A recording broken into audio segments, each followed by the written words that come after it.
Bismillahirrahmanirrahim. Assalamualaikum warahmatullahi wabarakatuh. Selamat siang, teman-teman semuanya. Kali ini kita akan belajar di mata kuliah pendidikan ilmu Islam mengenai manusia dan agama. Oke, ya. Ada sebuah pertanyaan yang mendasar dalam bab eh, pendidikan agama Islam ini. Bab 2 ya, buku pendidikan ilmu Islam. Yaitu apa sebenarnya manusia dan untuk apa manusia diciptakan di bumi.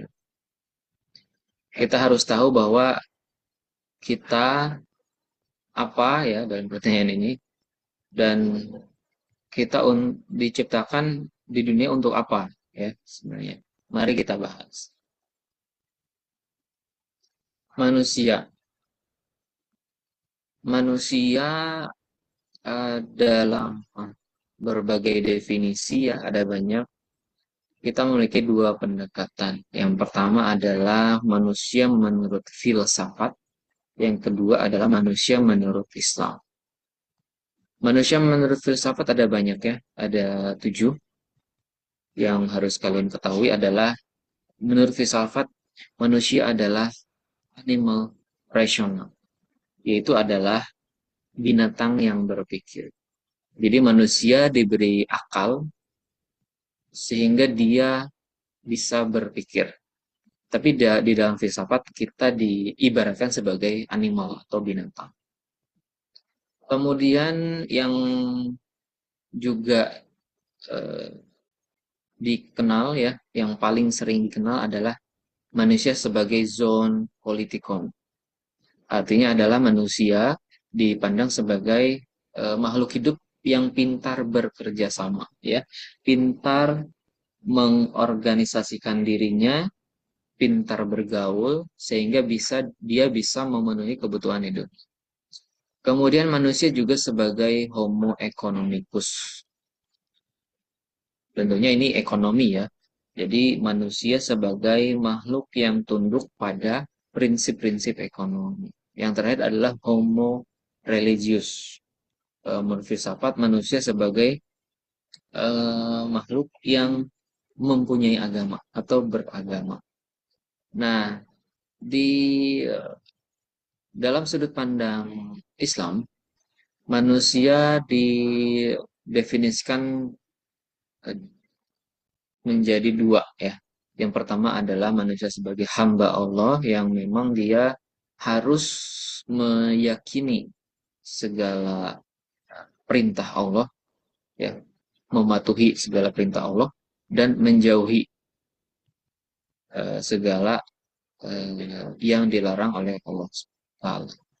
Kemudian manusia sebagai khalifah di bumi, bahwa manusia adalah yang menjadi pengemban amanah. Kita dihadirkan di dunia untuk mengelola atau menciptakan lingkungan yang baik di bumi ya. Tentunya menyeimbangkan antara sosial, kemudian lingkungan ya dan seisinya gitu ya. Itu untuk manusia. Nah, kemudian agama. Agama ini dibagi menjadi setidaknya ada 4 ya, tapi animisme dan dinamisme disatukan. Jadi manusia, mohon maaf, agama ini eh, seperti yang saya bahas di pertemuan sebelumnya, agama muncul karena ketakutan di antara manusia. Manusia memiliki dua kelemahan. Yang pertama adalah manusia mempunyai keterbatasan, ya, keterbatasan pengetahuan dia dan juga keterbatasan kemampuan. Gitu. Kita tidak bisa melihat secara visual apa yang di balik tembok. Itu berarti kemampuan, ya. Kemudian kita tidak tahu besok itu akan terjadi apa. Itu keterbatasan pengetahuan. Sehingga manusia membutuhkan agama. Nah, dalam perkembangannya, agama itu berawal dari animisme, ya, bahwa animisme itu adalah eh, masyarakat atau sekumpulan manusia yang percaya bahwa alam adalah yang terkuat melebihi kekuatan manusia, sehingga manusia eh, mempercayai alam eh, di yang setara dengan Tuhannya, ya. Tuh. Misalnya di Sungai Nil, Sungai Nil yang banjir akan diasumsikan bahwa alam itu marah, sehingga manusia harus mengintrospeksikan dirinya untuk mengubahnya jadi lebih baik sehingga sungai itu tidak banjir. Nah, itu contoh dari animisme. Untuk dinamisme, hmm, untuk dinamisme sendiri bahwa eh, alam ini berubah, ya. Jadi bukan hanya alam yang dipercaya, bahwa perubahan alam pun dipercayai sebagai hukum-hukum yang abadi, ya, sehingga disebut dinamisme. Sehingga di sini dikategorikan menjadi satu, ya, animisme dan dinamis. Kemudian politeisme. Politeisme ini adalah mempercayai lebih dari satu Tuhan, ya. Misalnya ada Tuhan A, B, C, itu mereka percaya semuanya. Karena monoteisme adalah mempercayai satu Tuhan, ya, keesaan.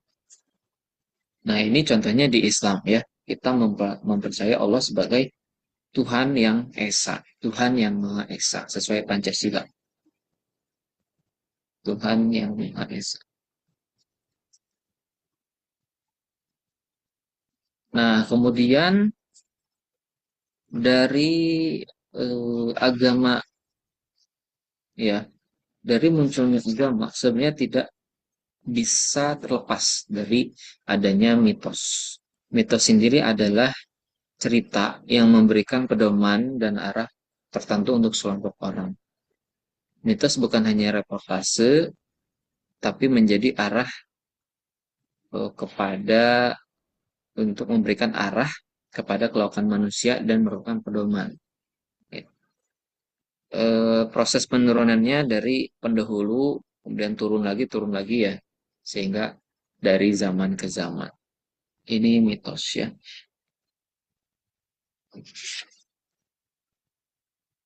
Mitos ini berarti sebuah cerita yang memberikan pedoman dan arah tertentu, ya.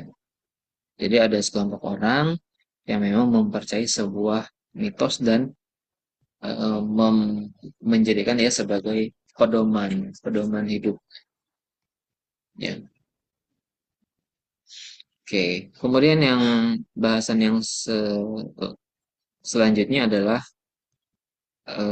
alam pikiran manusia. Kita pada bab ini membahas manusia dan agama, ya.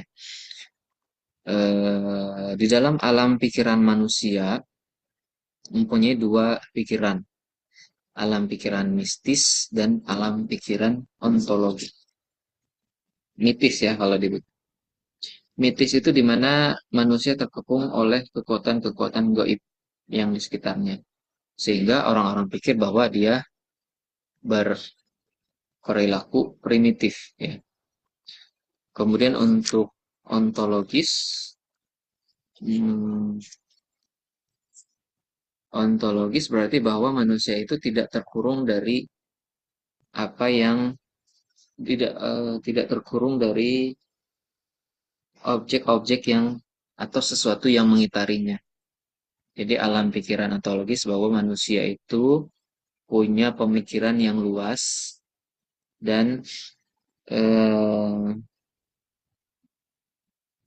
manusia berusaha menempatkan diri dalam hubungan baik di di dengan alam, dengan manusia ya. Oke.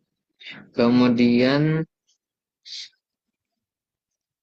mohon maaf kalau di buku ada alam pikiran fungsional ya.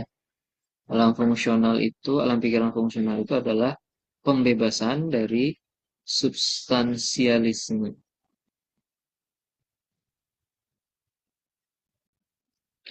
Jadi di konsep ini adalah eh, memandang bahwa bagaimana manusia dan dunia saling berkaitan, ya. Manusia dengan manusia yang lain, manusia dengan alam, manusia dengan sesuatu objek yang lainnya itu berkaitan membentuk suatu relasi. Kemudian jenis agama. Jenis agama dibagi dua ya. Yang pertama adalah Abrahamic atau agama yang berasal dari Samawi. Samawi itu turun dari langit. Ciri-cirinya adalah mempunyai kitab suci yang otentik, mempunyai nabi dan rasul, dan juga kebenarannya bersifat universal. Dari sekarang sampai masa depan itu sama, ya. Dipahami sebagai kebenaran. Kemudian non-Abrahamic itu berasal dari Ardi, atau Ardi itu bumi, ya. Jadi agama yang muncul di permukaan bumi. Kriterianya adalah agama yang diciptakan oleh manusia ya, manusianya itu tokoh agama, kemudian tidak memiliki kitab suci, tidak memiliki nabi, berasal dari daerah ya. Kemudian acaranya bisa berubah-ubah sesuai perubahan akal manusia. Konsep ketuhanannya dinamis dan animisme.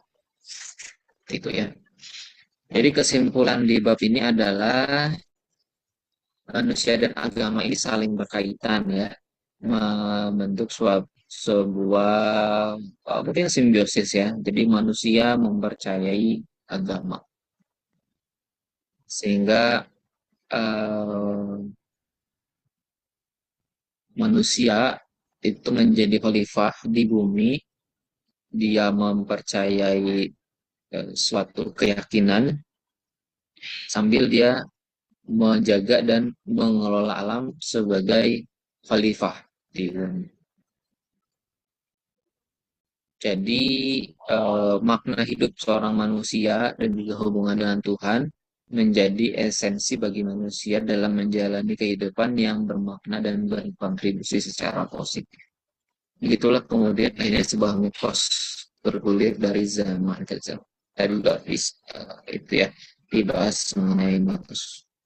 Oke, cukup sekian untuk materi bab 2 manusia dan agama. Terima kasih.